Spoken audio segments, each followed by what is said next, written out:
ಎಲ್ಲರಿಗೂ ನಮಸ್ಕಾರ. ನಮ್ಮ ಪ್ರಜಾಪತಿ ಚಾನಲ್ಗೆ ಸ್ವಾಗತ. ನಮ್ಮ ಸಂಸ್ಕೃತಿ ನಮ್ಮ ಹೆಮ್ಮೆ.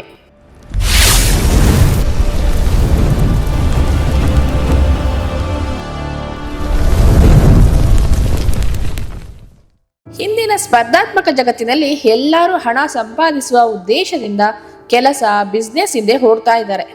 ತಮ್ಮನ್ನ ತಾವು ಯಾವಾಗಲೂ ಬ್ಯುಸಿಯಾಗಿಟ್ಟುಕೊಳ್ಳೋದ್ರಲ್ಲೇ ಇರ್ತಾರೆ. ಇದರಿಂದ ಮಾನಸಿಕ ಒತ್ತಡಕ್ಕೆ ಸಿಲುಕಿ ಅನಾರೋಗ್ಯಕ್ಕೆ ಗುರಿ ಆಗ್ತಾ ಇದ್ದಾರೆ. ಮಾನಸಿಕ ಒತ್ತಡ ದೂರ ಆಗಿ ಶಾಂತಿ ದೊರೆಯಬೇಕಂದ್ರೆ ಧ್ಯಾನವು ಒಂದು ಮಾರ್ಗ ಆಗಿದೆ. ಬೆಟ್ಟ ಗುಡ್ಡಗಳಲ್ಲಿ ಪರ್ವತಗಳಲ್ಲಿ ಕುಳಿತು ಮಾಡಿದ್ರೆ ಮಾತ್ರ ಧ್ಯಾನ ಅಂತ ಕರೆಸ್ಕೊಳ್ಳಲ್ಲ. ನಮಗೆ ಸೂಕ್ತವಾದ ಸ್ಥಳವನ್ನ ಆಯ್ಕೆ ಮಾಡಿಕೊಂಡು ಮನಸ್ಸನ್ನ ನಿಯಂತ್ರಣದಲ್ಲಿಟ್ಟುಕೊಂಡು ಪ್ರಶಾಂತತೆಯನ್ನ ಪಡೆಯುವುದನ್ನೇ ಧ್ಯಾನ ಅಂತ ಕರೀತಾರೆ. ಹಿಂದಿನ ಒತ್ತಡದ ಜೀವನದಿಂದಾಗಿ ಹಲವಾರು ಮಾನಸಿಕ ಮತ್ತು ದೈಹಿಕ ಕಾಯಿಲೆಗಳಿಂದ ನಾವು ನರಳುತ್ತಾನೇ ಇದ್ದೀವಿ.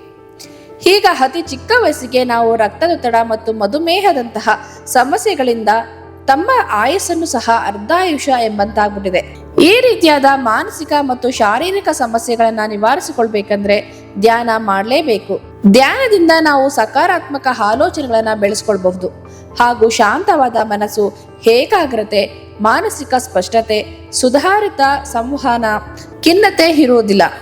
ಆದ್ದರಿಂದ ಎಲ್ಲರೂ ಪ್ರತಿದಿನ ಧ್ಯಾನ ಮಾಡಿ ಆರೋಗ್ಯವಾಗಿರಿ. ಹೊಸ ವಿಷಯದೊಂದಿಗೆ ಮುಂದಿನ ವಿಡಿಯೋದಲ್ಲಿ ಭೇಟಿ ಆಗುತ್ತೇನೆ.